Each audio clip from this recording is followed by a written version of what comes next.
Welcome back. Well, 2022 has been a stellar year for Indian banks with solid loan growth and an improvement in asset quality across names. To understand what 2023 could look like for the sector, and we have the biggest domestic lender now joining us. Dinesh Kumar Khara, the chairman at State Bank of India, is with us. Mr. Khara, good morning and happy New Year to you, your entire team at State Bank of India. Thanks for joining us on the show. It's been a phenomenal year for banks, especially PSU banks that have come out of a long lull period of many years. But what do you see as the big triggers for 2023? Do you think loan growth could sustain at the levels that you've seen in the last quartile of this calendar year? Good morning, first of all, and thank you very much for having me on your channel. I also wish all of you a very happy 2023. Thank you. Well, of course, when it comes to what we have witnessed in the current year in terms of the improvement in the quality of the bank books, I expect that the same trend should be continued in the coming year too. The reasons are very clear because the kind of growth which we have seen is essentially riding on the growth of the economy which we have registered. When the rest of the globe is looking quite dull, perhaps India is a shining star. And in that context, we have registered growth which is around 6.8, 6.9. So hopefully, I think I expect that on increased base also, the year 2023 will probably register a decent growth, which would be in the range of about 6.5 to 7% again. So I think if the real economy performs well, there are ample opportunities for the banking system to support that growth. And last year, what we have seen is essentially a much better credit deposit ratio. And also in terms of the quality of advances, they were quite good. But Mr. Khara, sure. The last time when we spoke to you, you said that you're looking at a loan growth of 15% by the end of FY23. Given how things have improved, would you want to scale up that guidance further? What do you think FY24 could look like in terms of loan growth? I think my expectation is last quarter, of course, we saw a very healthy loan growth, which is to the extent of about 20-21%. But going forward, it will probably taper down a bit. But I still expect that 15 to 17% is something which should be a reality. Considering whatever we have seen till now, looks like 15 to 17% would be a reality in the year 23-24. Right, Mr. Khara, hi, good morning. Prashant here. We had the Canara Bank MD yesterday with us, who told us that they've hiked deposit rates for customers recently to 7 and 7.5 for senior citizens. And they got a huge response, 1 lakh crores in 3 weeks or so. How do you read that? Well, of course, deposit is only one side of the story. And we have to be very mindful of the fact that higher cost of deposit also necessitate that the lending should also be at a higher rate. I think at a point of time when the growth is one of the prime objective, we have to be very mindful in terms of the interest rates, which should be charged from the borrowers. So I think keeping in view of that, we have to maintain a very fine balance between the deposit rates and also the lending rates. And considering that, of course, we have seen in the current year, because of increased loan growth, there was a scramble for deposit and interest rates have virtually gone up quite a lot. But I would actually like to link it up with the policy rates. If at all, it should be actually in sync with the increase in policy rates. So I would say that even that seems to be there also, there would be some kind of a rationalization. And otherwise also, when it comes to deposit, we have got a very large deposit base and loan book. No, Mr. Khara, my point was that is there broadly speaking with what's happening at Canara, and you mentioned the scramble for deposit. Liquidity is not what it used to be, right? I mean, there's tightening of liquidity now, liquidity surplus in the system. Will, as we go into next calendar year, will yields be a little more compressed as compared to what we've seen because of rising rates? No, that's why I'm saying that, if at all inflation comes under check and control. No, but that is if we have already started seeing. Yeah. No, listen. Sorry, go on. Listen. Yeah.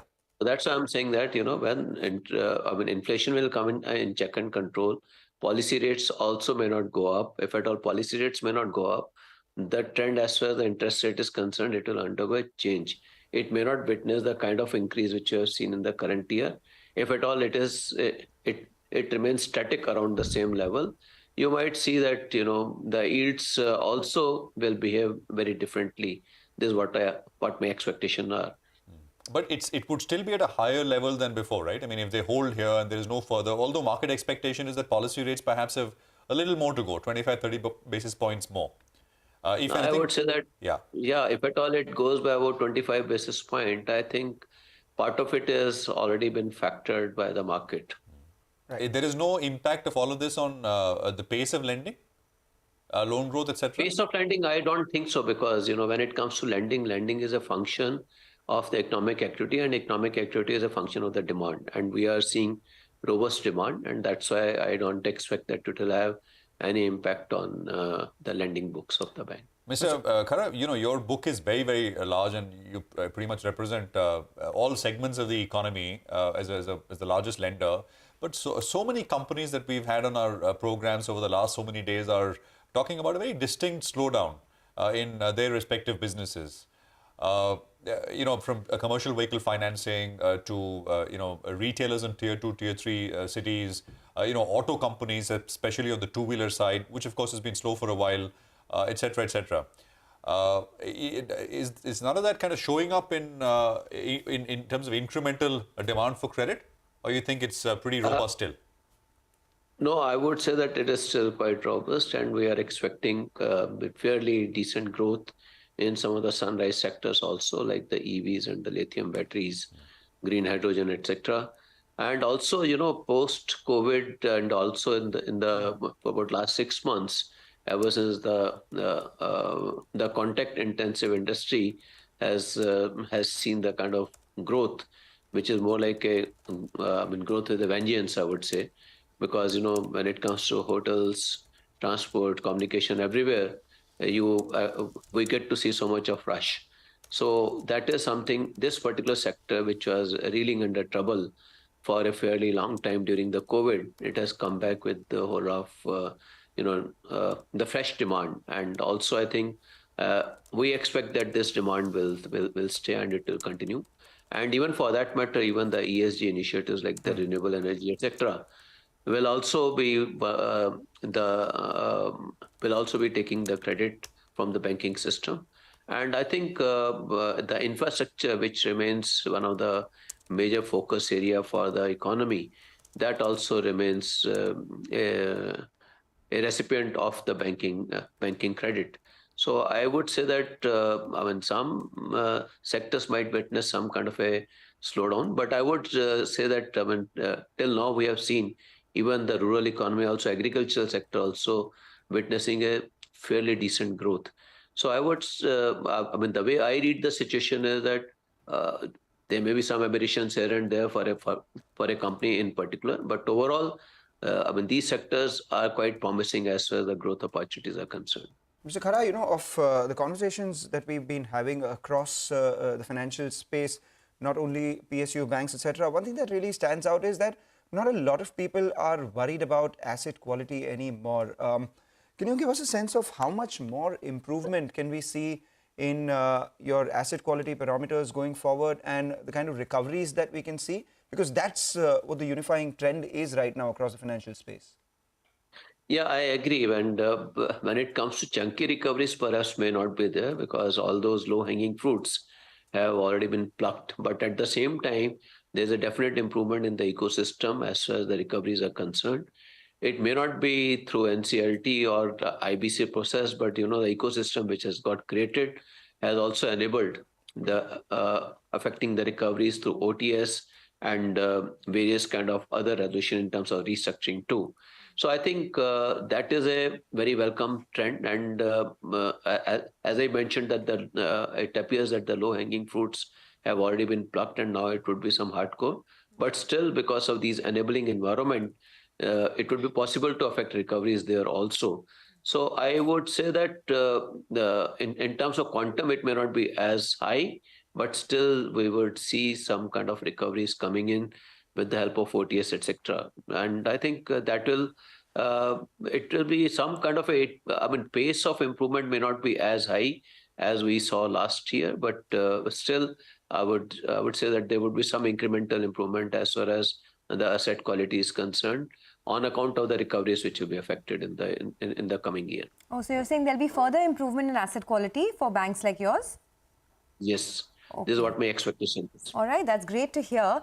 Coming back to demand, you mentioned that a lot of new sectors is where you're seeing demand coming from, whether it's EVs, lithium battery, green energy, etc.